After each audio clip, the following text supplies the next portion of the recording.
অনিমা, এসবের কিন্তু সত্যি কোনো দরকার ছিল না। আমরা আলাদা করে একটা এঙ্গেজমেন্ট নিজেদের মতন করে নিতে পারবো। এই কুশল, তুমি এরকম কেন করছো বলো তো? আরে বাবা, নিজের বাড়ির লোকের সাথে কেউ পাড়া প্রতিবেশীদের মতো ব্যবহার করে?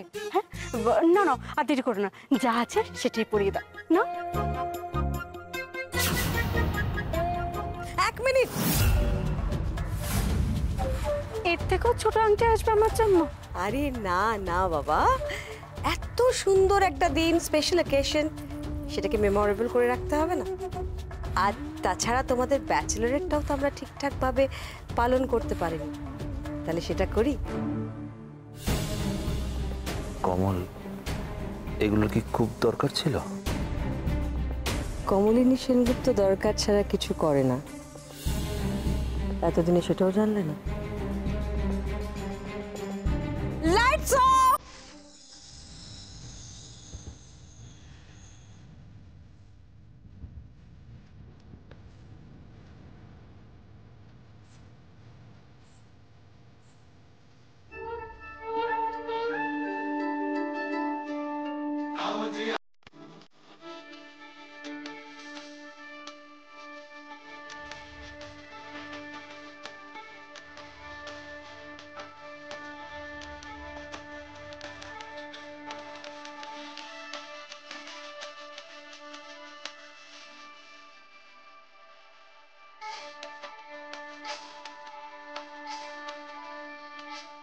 না না, এখানে ফাঁসলে চলবে না, এখানে একটা সার্কাস হচ্ছে। বলছি, আমি কিন্তু এবারই ছেড়ে নেব। আমি বাড়ি যাব, অনেক দেরি হয়ে গেছে। এরপর না জানি কি ঘটেছে এখানে, মধুবনী চলে যাওয়াই ভালো। পরে বলতেন, শুনুন, পরে অনেক সময় আছে কথা বলার দেবে। নাচেন নাচেন নাচেন।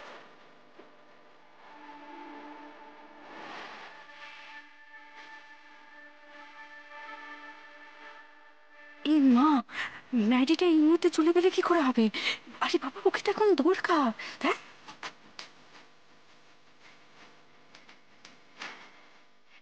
এই ম্যাডি, কোথায় যাচ্ছিস? হ্যাঁ, কেন চলে যাচ্ছিস? আর বাবা, এখন তো আমার এঙ্গেজমেন্ট, কেন চলে যাবে? মধু, তোমার বন্ধুর বাগদান পর্ব তো কোনো শেষই হয়নি, এর মধ্যে চলে যাবে? এসো।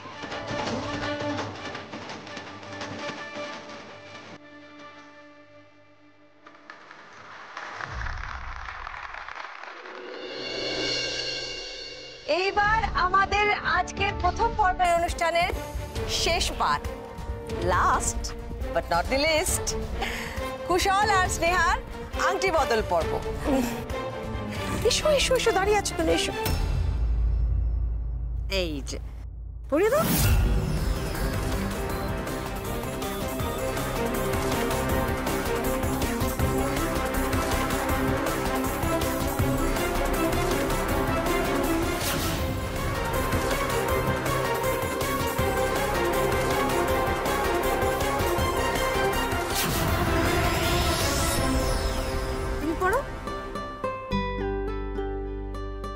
আমার তো এত দামি আংটি কেনার ক্ষমতা নেই, তাই 2 মাসের স্যালারিটা জমিয়ে আমি এই আংটিটা কিনেছি। আপনার পছন্দ হয়েছে?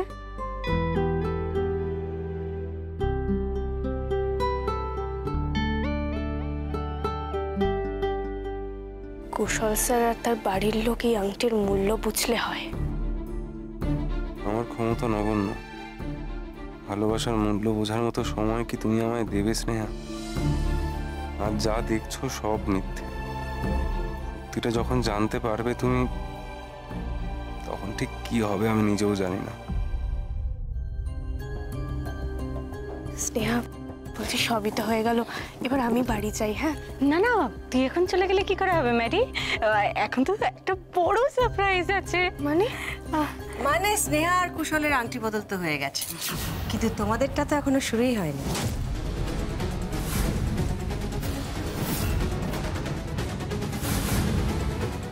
এদিকে এসো, এসো এসো, এখানে এসো। অবাক হয়ে তাকিয়ে আছো কেন? পরিয়ে দাও মধুবনীকে আংটি।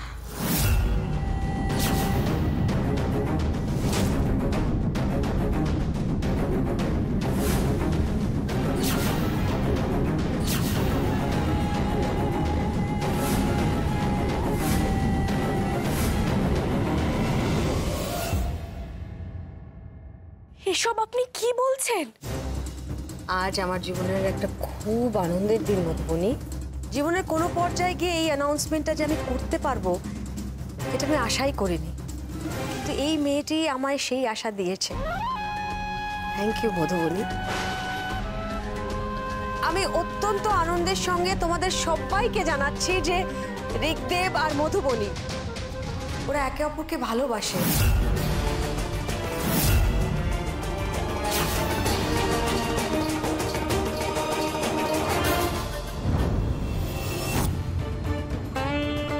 এই অসভ্য অভদ্র মেয়েটাকে দাদুভাই ভালোবাসে?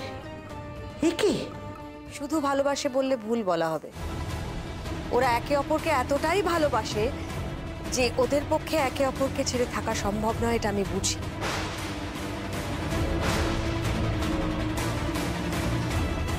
তোমরা সবাই সেদিনকে হসপিটালে ওদের দুজনের ভালোবাসার নিদর্শন দেখেছো, তাই না মা?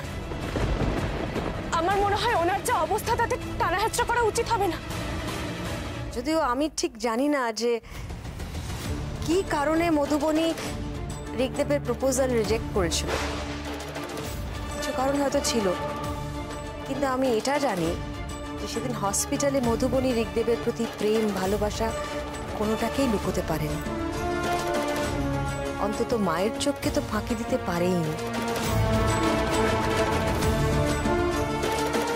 ছেলে মেয়ের জীবনের যে কোনো সমস্যার সমাধান শেষ পর্যন্ত বাবা মাকেই খুঁজে দিতে হয়। তাই ঠিক যেভাবে স্নেহা আর কুশলের 4 হাত আজ এক করছি, তেমন ভাবে মধুবনী আর ঋগদেবের 4 হাতও আমি এক করতে চাই আজ এই শুভক্ষণ। আর সেই জন্যই তোমাদের সবার কাছে আমার একটা অনুরোধ রয়েছে, বিশেষ করে মা আপনার কাছে। আমি আপনাদের সবার কাছে হাত জোর করে বলছি, আপনারা প্রাণ ভরে ওদেরকে আশীর্বাদ করুন, যাতে আমার ছেলেটা আর মধুবনী আগামী দিনগুলোতে খুব ভালো থাকে, সুখে শান্তিতে সংসার করতে পারে। ওদের দুজনের জীবনই যে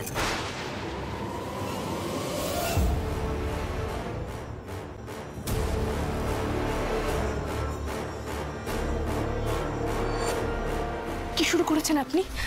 কি হচ্ছে কি এসব? আপনার বিন্দু মাত্র তর্স হয়েছে না, তাই না? আপনি আমাকে প্রপোজ করেছিলেন, আমি রিজেক্ট করেছিলাম বলে ওনাকে দিয়ে সবকিছু বলাচ্ছেন। আমি নিশ্চয়ই আপনাকে এইবারে ভুল চিনিনি। আপনি ইচ্ছে করে সব জেনে শুনে এটা করাচ্ছেন, এটা আমার কাছে স্পষ্ট। আমি ক্যাফেতে দাঁড়িয়ে আপনাকে এতগুলো কথা বললাম ঋগদেব বাবু, আপনার মাথায় ঢুকলো না সেগুলো? আপনি কি এতটাই নির্বোধ? ও না না, নির্বোধ কেন হবে? আপনি আসলে অতিরিক্ত চালাক। যাকে চেয়েছেন তাকে পাওয়ার জন্য সব পথ অবলম্বন করতে পারে। তাই বলে এভাবে কুশল বাবু মণিমাকে বলে এই এত বড় একটা আয়োজন করে ফেলবেন? আপনি এই ঘর ভর্তি লোকের সামনে সেজে গুজে এই আমাকে ট্যাক্টফুলি শাড়ি গয়না পরিয়ে একটা বড় আংটি হাতে আমার সামনে দাঁড়িয়ে পড়লেন, যাতে আমি না বলতে না পারি, তাই তো? মধুবনী বিশ্বাস করুন, আমি এই বিষয়ে বিন্দু মাত্র জানতেন না, জানতেন না, এটাই বলবেন তো? স্বাভাবিক, এটাই তো সব থেকে সহজ আলিবাই নিস্তার পাওয়ার জন্য।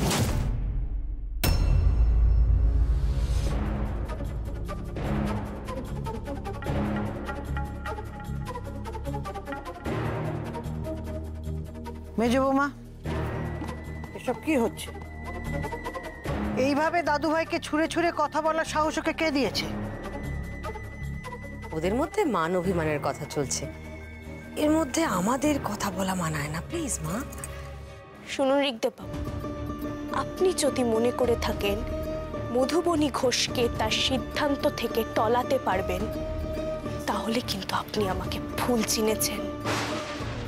মধুবনী, মধুবনী তোকে কেউ ভুল চেনেনি ম্যারি। আরে বাবা, আমার মনে হচ্ছে তুই এখনো নিজেকে চিনতে পারিসনি, কিংবা চিনেও নিজের ফিলিংসগুলোকে স্বীকার করতে চাইছিস না।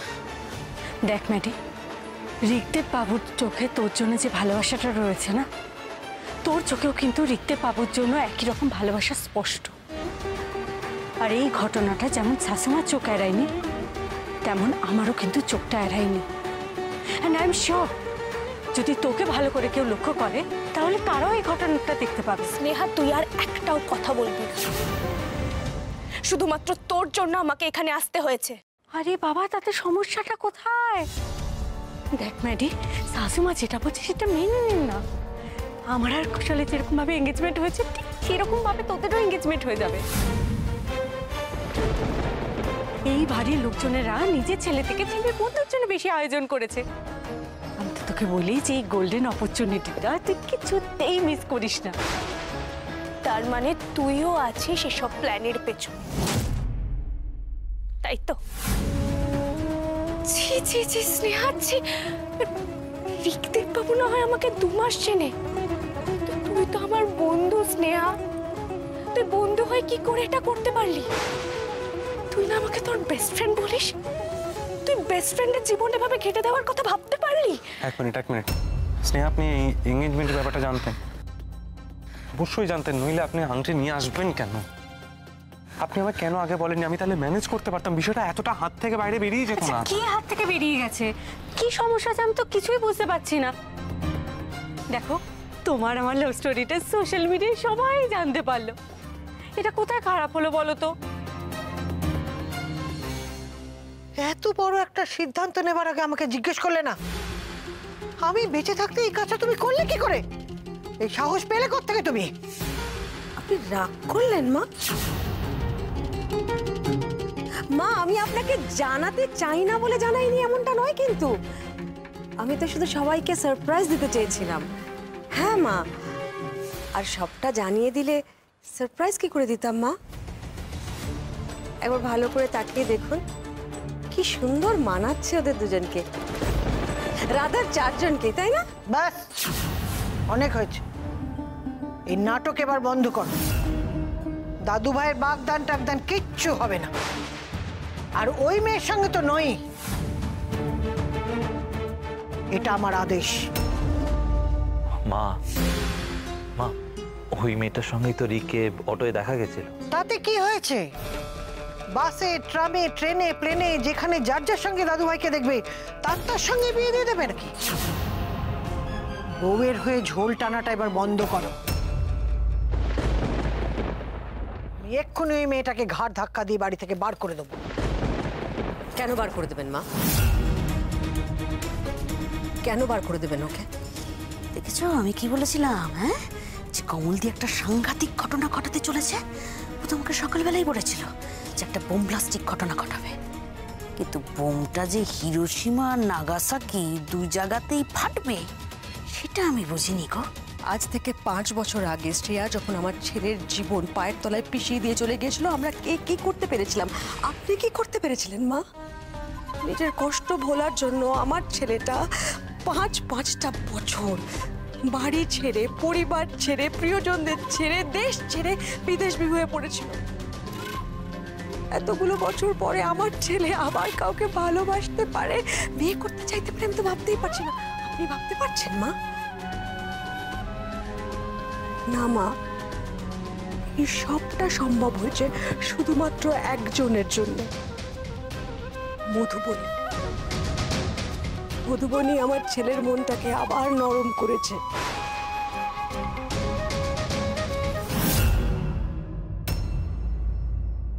কি মনে হয় মা আপনার? সেদিন বাড়ি ছেড়ে চলে যাওয়ার পর এয়ারপোর্ট থেকে আমার ছেলে আবার বাড়ি ফিরে এসেছিল কেন? আমি বলছি, আমার মন বলছে সেটা শুধুমাত্র মধুবনীকে ছাড়া থাকতে পারবে না, তাই ফিরে এসেছিল মা। আপনি চান না আপনার নাতি তার ভালোবাসার মানুষকে বিয়ে করে সুখে শান্তিতে সংসার করুক, আমাদের সবার সঙ্গে থাকুক, দেশে থাকুক, আপনার কাছে থাকুক সারা জীবনের জন্য? আপনি চান না মা? না, আমি চাই না ওই মেয়ের সঙ্গে আমার দাদু ভাইয়ের বিয়ে হোক।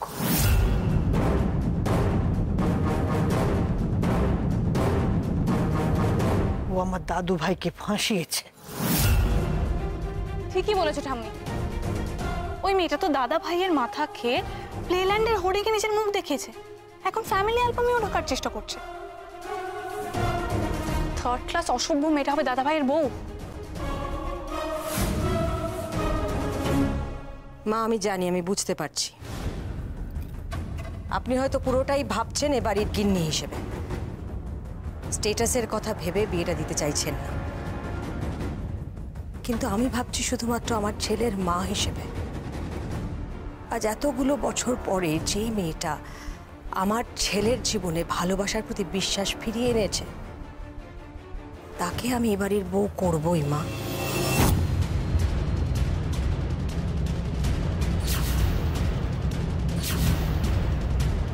এই সব কিছু অ্যানালিসিস করার ইচ্ছে বা সময় কোনোটাই আমার নেই।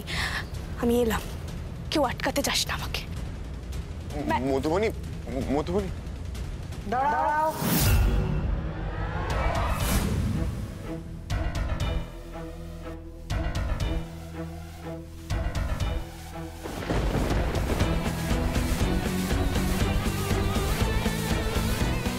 তোমার মতন মেয়েকে আমি খুব ভালো করে চিনি, লোভী।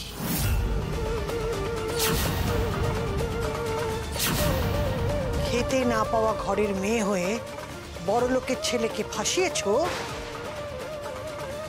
আয়েশে দিন কাটাবে বলে।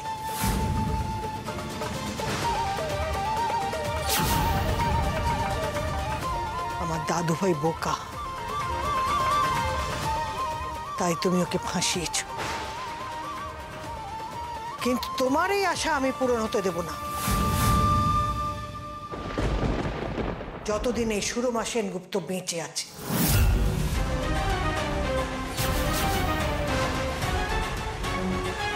ভাবি তুমি এসব কি বলছো?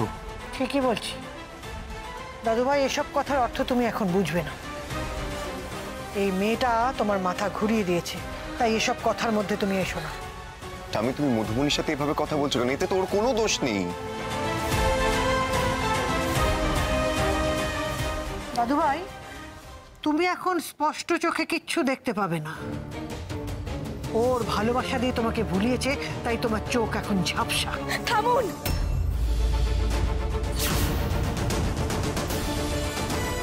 অনেকক্ষণ আপনার কথা শুনেছি আমি, দয়া করে এবার আমারটা বলি। তোমার এত বড় স্পর্ধা, তুমি আমার উপর গলা তুলে কথা বলছো? বাধ্য হচ্ছি আমি। বিশ্বাস করুন, আমি আপনার কথার মাথা মুন্ডু কিচ্ছু বুঝতে পারছি না। আপনি একদিকে বলছেন আমি বড় লোককে ফাঁসিয়েছি, আবার বলছেন আমি ঋক্দেব বাবুকে ফাঁসিয়েছি। যদি আমি বড় লোককে ফাঁসাবো, তাহলে আমি ঋক্দেব বাবুকে কেন ফাঁসাতে যাব?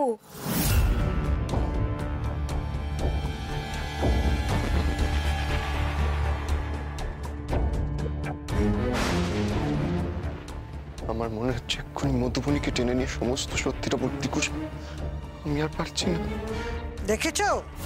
দেখো, মুখেই মারিতং জগৎ। এই মেয়ে আমার সঙ্গে কথার খেলা খেলতে এসো, ফল কিন্তু ভালো হবে না।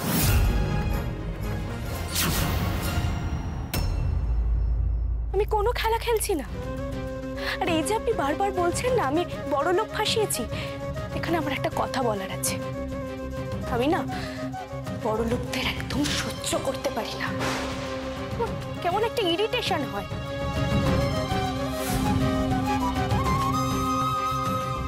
আর একটা কথা, যদিও কথাটা শুনতে খুব খারাপ লাগবে, কিন্তু এই মুহূর্তে আমি আর কোনো শব্দ খুঁজে পাচ্ছি না। তাই বাধ্য হয়ে বলছি, আমার বড় লোকদের দেখলেই গাটা ঘিন ঘিন করে ওঠে।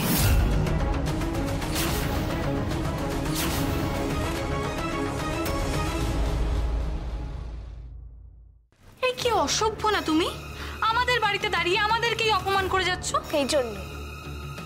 এই জন্যই বড় লোকদের আমি একদম সহ্য করতে পারি না। তাদের মধ্যে বিন্দু মাত্র ভদ্রতা নেই। আমি কোনো বড় লোকের সংস্পর্শে আসতে চাই না, কারণ তাদের মুখোশটা অনেকদিন আগেই দেখে নিয়েছি আমি।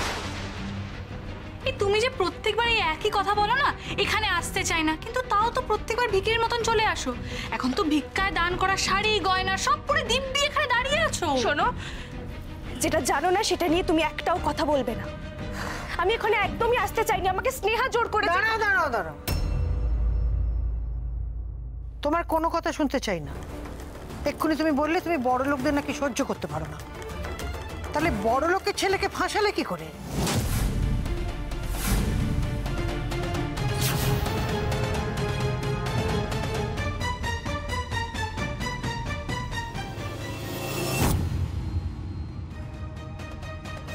বাবা, মা তো আলাদাই স্পিডে সব রহস্য ফাঁস করে দিচ্ছেন। না, এত আয়োজন করেছে যখন, তখন ড্রামাটা তো আর একটু বাড়াতে হবে, নয়তো ক্লাইম্যাক্সটা কি করে জমবে? কিন্তু ঋগদেব বাবুর সাথে বড় লোক কেন? মধুবনী, এবার কিন্তু খুব বকবো তোমায় আমি। ঠাম্মি গুরুজন, রাগের মাথায় দু চার কথা বলেছেন তোমায়, তাতে কি হয়েছে? তুমি এখন সেই সমস্ত কথার পুঙ্খানুপুঙ্খ বিচারে বসবে?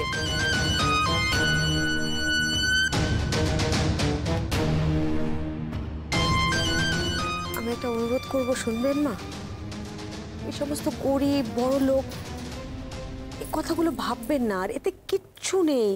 এগুলো শুধু মানুষে মানুষে বিভেদ তৈরি করে মা। আমার কাছে মধুবনী গরিব না বড় লোক তাতে কিচ্ছু যায় আসে না মা। আমি শুধু একটাই জিনিস দেখতে পাচ্ছি, আমার ছেলেটা মধুবনীকে ভালোবাসে, মধুবনী আমার ছেলেকে ভালোবাসে, আর এটাই আমার কাছে সবথেকে বড় সত্যি। মা, আপনি আমার প্রণম্য, কিন্তু এই একটা বিষয়ে আমি আপনার পাশে থাকতে পারবো না মা। আমি আমার ছেলের পাশে থাকবো।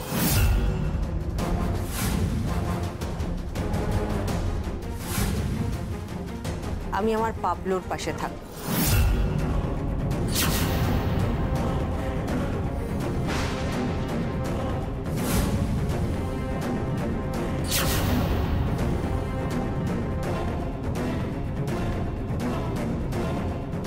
পাবলো? পাবলো তো কুশল বাবুর নাম। এতক্ষণ তো ঋগদেব বাবুর কথা হচ্ছিল, সেখানে পাবলো কোত্থেকে আসছে? এরা বারবার ঋগদেব বাবুকে বড় লোক কেন বলছে? কে পাবলো, কে বড় লোক? আমার সবকিছু গুলিয়ে যাচ্ছে, সবকিছু। না, এই গোলক ধাঁধায় আর এক মুহূর্ত থাকবো না আমি।